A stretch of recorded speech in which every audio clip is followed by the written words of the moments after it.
ನೂತನ ಕಟ್ಟಡದ ಕಾರ್ಯಕ್ರಮದ ದಿವ್ಯ ಸಾನ್ನಿಧ್ಯವಿಸಿರುವಂಥ ಪರಮ ಪೂಜ್ಯ ಶ್ರೀ ಗುರ ಬಸವಲಿಂಗ ಮಹಾಸ್ವಾಮಿಗಳು ಅರಬಾವಿ ಮಠ, ಅದೇ ರೀತಿ ರುದ್ರಾಕ್ಷಿ ಮಠ ನಾಗನೂರು ಡಾಕ್ಟರ್ ಯಲ್ಲಂಪ್ರಭು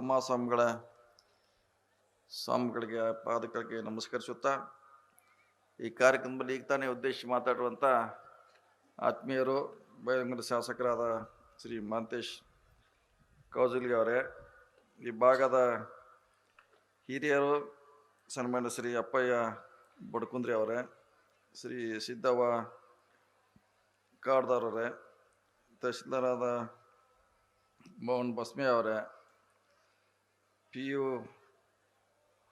ಡೈರೆಕ್ಟರಾದ PI ಭಂಡಾರಿ ಅವರೇ, ಮಲಬಣ್ಣವರವರೇ, ವೇದಿಕೆ ಮೇಲೂ ಎಲ್ಲ ಆತ್ಮೀಯ ಬಂಧುಗಳೇ, ಈ ಕಾರ್ಯಕ್ರಮದ ಭಾಗವಹಿಸ್ತಾ ಎಲ್ಲ ಮಾನ್ಯರೇ, ವಿದ್ಯಾರ್ಥಿನಿ ಮಾಧ್ಯಮದ ಮಿತ್ರರೇ, ಸುಮಾರು ವರ್ಷಗಳ ಹಿಂದೆ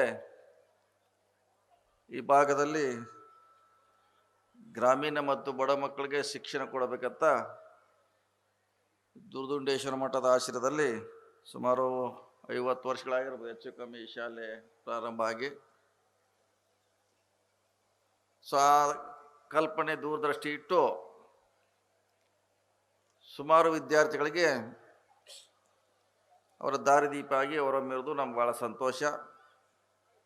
ಜೊತೆಗೆ ಸ್ವಾಮೀಜಿಯವರ ನೇತೃತ್ವದಲ್ಲಿ ಹೊಸ ಕಟ್ಟಡ ಕೂಡ ಇವತ್ತು ಲೋಕಾರ್ಪಣೆ ಆಗ್ತಾ ಇದೆ. ಆ ಲೋಕಾರ್ಪಣೆ ನಾವೆಲ್ಲರೂ ಕೂಡ ಭಾಗಿಯಾಗಿದ್ದೇವೆ, ನಮಗೂ ಅಷ್ಟೇ ಸಂತೋಷ ಆಗ್ತಾ ಇದೆ. ಸ್ವಾಮೀಜಿಯವರು ಹೇಳಿದ್ರು, ಯಾವುದೇ ಒಂದು ಸಹಕಾರ ಇಲ್ಲದೆ ನಾವು ಇಂಥ ಕಟ್ಟಡವನ್ನು ಕಟ್ಟಿದ್ದೀವಿ. ಮುಂದಿನ ದಿನಗಳಲ್ಲಿ ಇನ್ನೂ ಹಲವಾರು ಕನಸಿದೆ ನಮಗೆ. ಈ ಭಾಗದಲ್ಲಿ ಶೈಕ್ಷಣಿಕ ಗುಣಮಟ್ಟ ಸುಧಾರಣೆ ಆಗಬೇಕು, ಇನ್ನು ಬೇರೆ ಬೇರೆ ಕಾಲೇಜುಗಳನ್ನು ಈ ಭಾಗಕ್ಕೆ ತರಬೇಕಂತ. ಅದಾದಷ್ಟು ಬೇಗ ಅದು ಈಡೇರಿಸಲಿ. ನಮ್ಮ ಗ್ರಾಮೀಣ ಮಕ್ಕಳ ಶಿಕ್ಷಣ ಅವರ ಗ್ರಾಮಗಳಲ್ಲಿ ಸಿಗಲಿ ಅಂತ ಆಶೆಯನ್ನು ಮಾಡ್ತಾ, ದುರ್ದುಂಡಿ ಅರಬಾವಿ ಮಠಕ್ಕೆ ಸುಮಾರು 400 ವರ್ಷಗಳ ಇತಿಹಾಸ ಇರುವಂಥ ಒಂದು ಮಠ. ಪ್ರಾರಂಭದಲ್ಲೂ ಕೂಡ ಇದು ಜನರ ಪರವಾಗಿ ಸಮಾಜಮುಖಿಯಾಗಿ ಕೆಲಸ ಮಾಡುವಂಥ ಒಂದು ಮಠ. ಆಗ ಆ ಕಾಲದಲ್ಲೂ ದಾಸೋಹಗಳನ್ನು ಮಾಡುವ ಮೂಲಕ ಜನರ ಈ ಭಾಗದ ಆಕರ್ಷಣೆ ಆಗಿರುವಂಥ ಒಂದು ವಿಶೇಷವಾದಂಥ ಮಠ.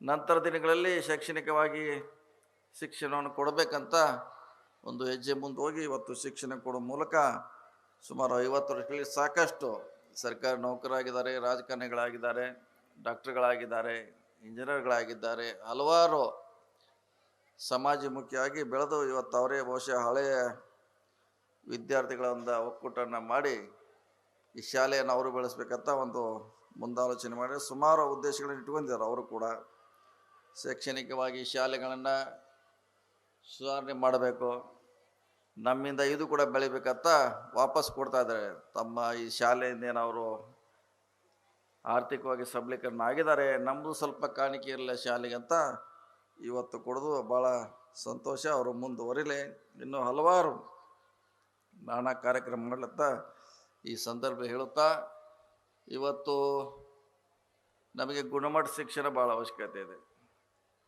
ಬರೀ ಶಿಕ್ಷಣ ಅಲ್ಲ, ಗುಣಮಟ್ಟ ಬೇಕು. ಬರೀ ನಮ್ಮದು ಕ್ವಾಂಟಿಟಿ ಆಗಿದೆ, ಕ್ವಾಲಿಟಿ ಇಲ್ಲ. ಆ ಕಡೆ ಹೆಚ್ಚು ನಾವು ಗಮನ ಹರಿಸ್ಬೇಕು. ಯಾಕೆ ನಾವೆಲ್ಲ ಅಂತಾರಾಷ್ಟ್ರೀಯ ಮಟ್ಟದಲ್ಲಿ ರಾಷ್ಟ್ರ ಮಟ್ಟದಲ್ಲಿ ಸ್ಪರ್ಧೆ ಮಾಡಬೇಕಾಗಿದೆ. ಅಲ್ಲಿ ನಮ್ಮ ಅವಕಾಶಗಳನ್ನು ಕಂಡುಕೊಳ್ಬೇಕಾಗಿದೆ. ಅಲ್ಲಿ ಹೋದಾಗ ನಮಗೆ ಕ್ವಾಲಿಟಿ ಶಿಕ್ಷಣ ಬೇಕಾಗ್ತದೆ, ಅವ್ರ ಜೊತೆ ನಾವು ಸ್ಪರ್ಧೆ ಮಾಡಬೇಕಾಗ್ತದೆ. ಅಂಥದ್ದನ್ನು ನಮ್ಮ ಶಿಕ್ಷಣ ಸಂಸ್ಥೆಗಳು, ವಿದ್ಯಾರ್ಥಿಗಳು, ಪಾಲಕರು ಕೂಡ ಅದಕ್ಕೆ ಹೆಚ್ಚು ನಾವು ಗಮನ ಕೊಡೋದು ಭಾಳ ಅವಶ್ಯಕತೆ ಇದೆ. ಎಲ್ಲಿವರೆಗೆ ನಮ್ಮ ಶಿಕ್ಷಣ ಗುಣಮಟ್ಟ ಆಗೋಲ್ಲ ಅಲ್ಲಿವರೆಗೆ ನಾವು ಅವಕಾಶಗಳಿಂದ ವಂಚಿತರಾಗ್ತೀವಿ. ಆ ನಿಟ್ಟಿನಲ್ಲಿ ನಮ್ಮ ಶಾಲೆ ಯಾರು ಪ್ರಾರಂಭ ಮಾಡ್ತಾರೆ, ನಡೆಸ್ತಾರ, ಇದ್ರ ಬಗ್ಗೆ ಕಲ್ಪನೆ ಇರಬೇಕಾಗ್ತದೆ. ಸುಮ್ಮನೆ ನಾವು ಶಿಕ್ಷಣ ಕೊಡೋದಲ್ಲ, ಆ ಶಿಕ್ಷಣ ಕೊಟ್ಟರೆ ಅವನು ಮುಂದೆ ಅವಕಾಶಗಳನ್ನು ಅವನ ಮನೆ ಬಾಗಿಲಿಗೆ ಬರುವಂಥ ನಮ್ಮ ಶಿಕ್ಷಣ ಗುಣಮಟ್ಟ ಇರಬೇಕು. ಆ ನಿಟ್ಟಿನಲ್ಲಿ ನಾವು ಹೆಚ್ಚು ಚಿಂತನೆ ಮಾಡಬೇಕಾಗಿದೆ. ಯಾಕೆ ನಮ್ಮದು ಪ್ರತಿ ವರ್ಷ ಜನಸಂಖ್ಯೆ ಹೆಚ್ಚಾಗ್ತದೆ, ಹೀಗಾಗಿ ನಮ್ಮ ಗಮನ ಇಲ್ಲ. ಯಾವ ಊರಲ್ಲಿ ಹೋದರೂ 2 ಶಿಕ್ಷಣ ಸಂಸ್ಥೆ ಇದೆ, ಹಳ್ಳಿಯಲ್ಲಿ ಉಳಿದು ಕೂಡ ಶಿಕ್ಷಣ ಸಂಸ್ಥೆ ಇದೆ. ಒಳ್ಳೆ ಕೆಲಸ ಮಾಡ್ತಿದ್ದಾರೆ. ಅದ್ರ ಜೊತೆಗೆ ಅವರು ಗುಣಮಟ್ಟದ ಶಿಕ್ಷಣ ಕೊಟ್ಟಾಗ ಮಾತ್ರ ನಾವು ಶೈಕ್ಷಣಿಕವಾಗಿ ಈ ಶಾಲೆಗಳೇ ಪ್ರಾರಂಭ ಮಾಡಿದ್ದು ಒಂದು ಸಾರ್ಥಕ ಆಗ್ತೈತೆ. ಆ ನಿಟ್ಟಿನಲ್ಲಿ ನಮ್ಮ ಚಿಂತನೆ ಇಡಬೇಕು. ಜೊತೆಗೆ ಕ್ರೀಡೆ ಕೂಡ ನಾವು ಪ್ರೋತ್ಸಾಹ ಮಾಡಬೇಕಾಗಿದೆ. ಸಾಂಸ್ಕೃತಿಕ ಕಾರ್ಯಕ್ರಮ ಕೂಡ ಶಾಲೆಯಲ್ಲಿ ನಾವು ನಡೆಸೋದು ಭಾಳ ಅವಶ್ಯಕತೆ ಇದೆ ಅನ್ನೋ ಮಾತನ್ನು ಈ ಸಂದರ್ಭದಲ್ಲಿ ಹೇಳುತ್ತಾ, ಇಂದಿನ ಸ್ವಾಮೀಜಿ ಅವರು ಕೂಡ ನಾವು ಭಾಳಷ್ಟು ಈ ಮಠ ಮಾನ್ಯಗಳನ್ನು ಅಭಿವೃದ್ಧಿಪಡಿಸಲಿಕ್ಕೆ ಸಾಕಷ್ಟು ಪ್ರಯತ್ನ ಮಾಡಿದರು. ಈಗಿನ ಸ್ವಾಮೀಜಿ ಅವರು ಕೂಡ ಇನ್ನೂ ಒಂದು ಹೆಜ್ಜೆ ಮುಂದೋಗಿ ಶೈಕ್ಷಣಿಕವಾಗಿ ಅವರ ಸುಧಾರಣೆ ಮಾಡ್ತಿದ್ದಾರೆ.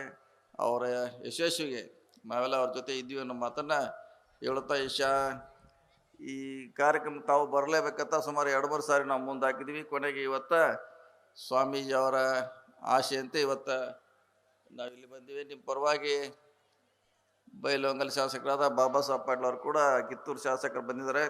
ಅವರು ಕೂಡ ತಮ್ಮ ಎಲ್ಲರ ಪರವಾಗಿ ಅವ್ರನ್ನ ಸ್ವಾಗತವನ್ನು ನಾನು ಮಾಡ್ತಾ ಇದ್ದೀನಿ. ಸೊ ನಮ್ಮ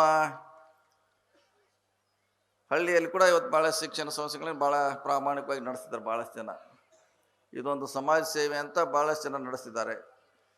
ಸೊ ಅಲ್ಲಿ ಕೂಡ ಭಾಳಷ್ಟು ಗುಣಮಟ್ಟ ಶಿಕ್ಷಣ ಕೊಡಲಿಕ್ಕೆ ಪ್ರಯತ್ನ ಆಗ್ತಾ ಇದೆ.